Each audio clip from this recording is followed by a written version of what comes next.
Mel Harris, Garbage Man Piper, coming to you from the Garbage Man Piper backstage, my garage. Well, just taking a lunch break, and the dryer just quit running, so I thought, hey, I'll bounce out of VR. Smoking my Rossi 8602 Naked. Cool little pipe. Got my bid on it. That's the wire shrink wrap that I put on my pipes that I'm smoking. And just came on. Hang on a second.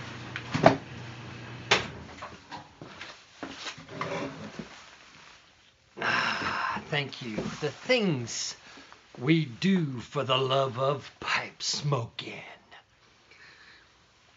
What was I doing? Oh, I'm chooching a sample of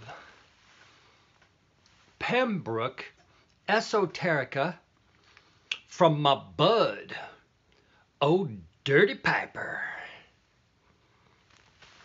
So trying some of the finer things out. Oh Dirty, thank you, bro. Saw John, the bearded Welshman, chooching on this stuff the other night. I thought, God, I don't think I've ever tried that. So I dug down into all those samples, and I found the ODP container.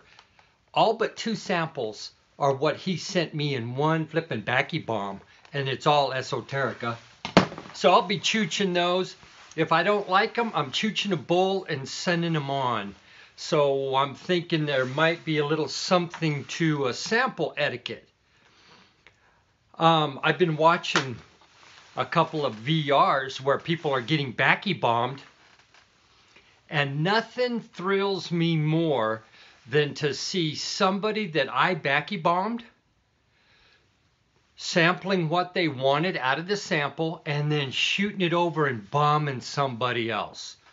I love it. And we know what our samples are. We know our labels. We know how we label tobacco. And I'm saying, you guys keep it up. I love it. I think that we should chooch a bowl or 2 or 3, and if it's something we want, then flip and go buy it. If you can't afford it, smoke it up. All good. Listen, I'm also going to jump this into a VR for Mark over at Tobacco Pipes International. He's got a VR going where he wants a little story about us. I don't even know if I can get this thing loaded. I have got in the background a video I did the other day smoking that Texas pipe and then something else, and it's just sitting there. I can't get it to delete or nothing, so I got to go on YouTube and find out how to clean that up.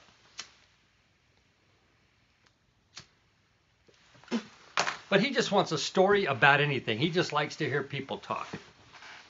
So I thought what I would do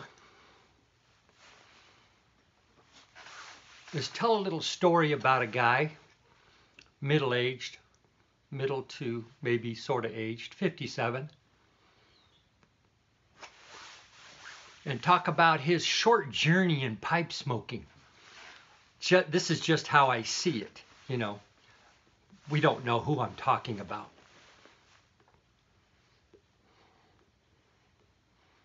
But the guy that I'm talking about, when he starts something, he's 150 to 200% jumps in, learns as much as he can about what it is that his new interest is.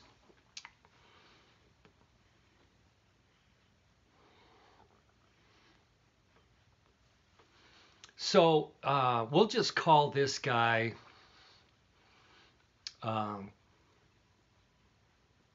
just for the sake of protecting his name and identity, we'll call him Mel Harris, Garbage Man Piper, just for grins. I mean, you know, that shouldn't offend anybody. So Mel gets a pipe from a guy he works with, who he has worked with for 20 years, and it's an old corn cob. And then he gets a little pouch of Borkum Riff and says, hey man, try this stuff. Who knows, you might like it. So went home, tried to figure out how to light the pipe, tried to figure out how to pack the pipe, tried to figure out how to open the pouch, tried to figure out how to put the little filter in the corn cob, and started chooching away on Borkum Riff whiskey bourbon. It's funny, my mouth waters just thinking about it. And that stuff bit the tongue. Dang. So anyways, that's the guy's first tobacco he ever tried. And chooched it and decided, I got to figure this out. That guy has to figure this out. So the guy went on Mutton Chop and started watching Mutton Chop, how to pack your pipe, how to do this. Mutton Chop University. Watched it for several weeks. So I'm thinking this guy started pipe smoking the latter end of April 2018. Watched Mutton Chop all the way into July. Got hooked up, started watching Ben Unicorn Piper. But in the meantime, I started hearing a lot about companies going away. Dunhill's going away. McClellan's going away.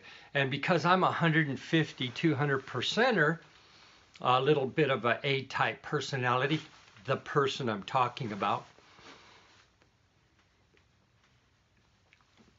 this person got online to eBay, bought the Dunhill that he could find,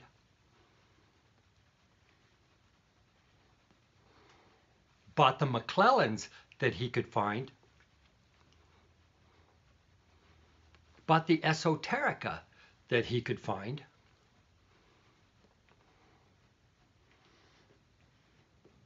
and spent a small fortune. That guy. Totally ignorant. And I just kind of likened it to, hey, when I started mountain biking, mountain bikes are expensive. I figured, hey, you know, piping is going to be one of those things you're going to have to invest in a little money in. That guy.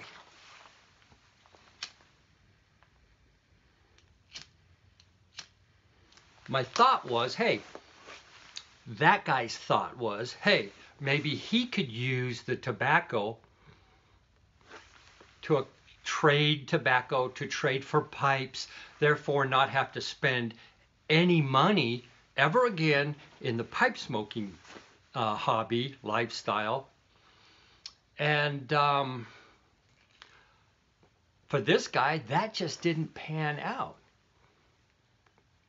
Instead, this guy that we're talking about has a vault of Esoterica, Dunhill,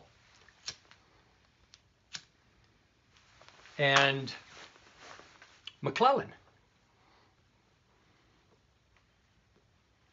that really can't get rid of because nobody wants to pay those kind of prices that I paid for this stuff to get it. Ignorant move on my part. Shoot, I should have known better at 57, or that guy should have known better at 57. There's no way I can get rid of the stuff and even get my money back selling it outside of eBay.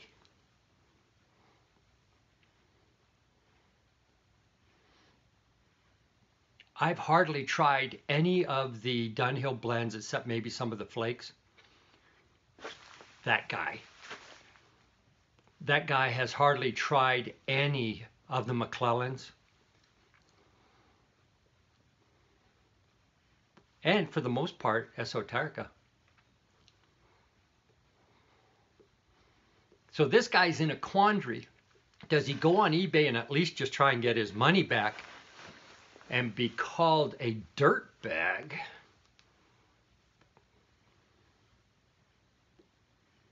Or do I cut my losses, play Santa Claus, or do I just keep it in the vault until somebody picks up these blends in a year, in 2 years, somebody decides, hey, they can get a hold of the McClellans, and those guys decide they're tired of being retired, and they come back in and start making it, and this stuff is going to be worthless then. I don't know. Again, it's just a story. Because I find myself wanting to try everything. I met a cross in the road.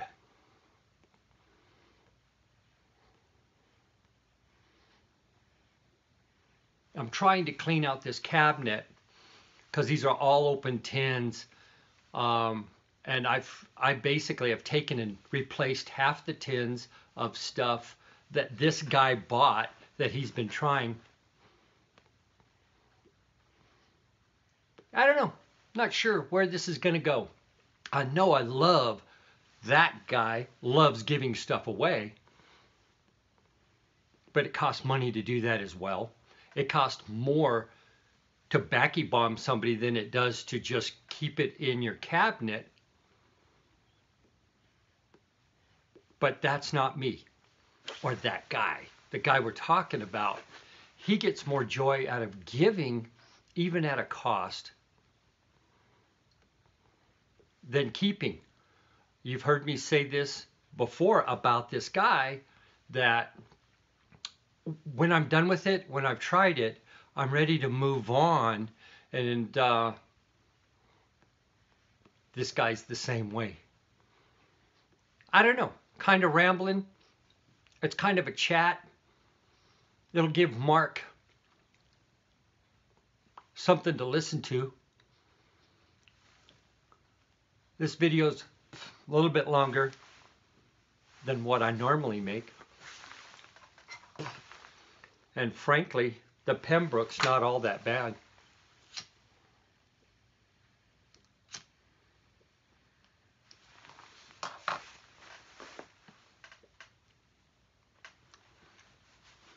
It's okay. I don't have a refined palate. To me, it's all flippin' backy. If it tastes good, great.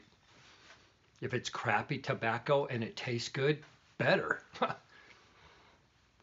It's all about tasting it. So I couldn't tell you. I couldn't tell you Pembroke's better than something else in there.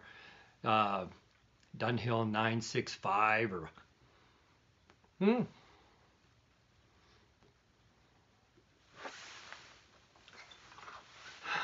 Well, listen, I'd never, at this point, I have not received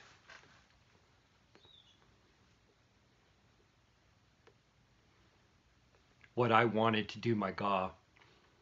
And I think I'm closer to 500 right now than 400.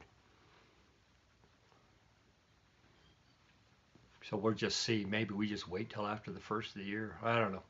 Do a 300, 600. I don't know. Like I said, I'm rambling because Mark likes to listen to people talk. About this guy. That's where he's at. It's the holiday season. He's enjoying putting packages out there. Some better quality than others because I am cleaning out samples. I am giving away tobacco, not necessarily that I like or don't like, this guy is, but samples that I know I've got tins in that I can crack for the summer Virginias, that this guy can crack for the summer for Virginias. Oh. I'm surprised I haven't ordered anything, don't have anything coming. That's unusual. I think since the end of April this year, I've ordered something every week probably. I don't know. Just throwing it out there, guys. Like I said, it's just a story about a guy. A guy that feels this hobby or this lifestyle is flipping more fun than we should be allowed to have. This guy has met a lot of neat people. A lot of neat people. John, the bearded Welshman, odds are nobody's going to get this far into this video. You don't need to send me any Pembroke, bro.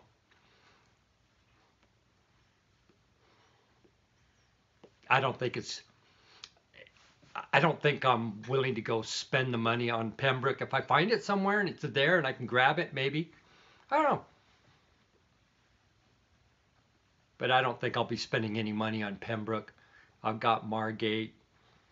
You've given me like a sample of everything, so I'll be chooching through it, see how it all works.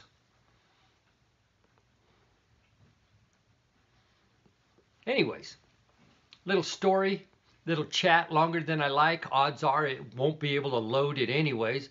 But hey, out there, putting it out there, having some fun. Mel Harris, Garbage Man, Piper, you all be safe out there.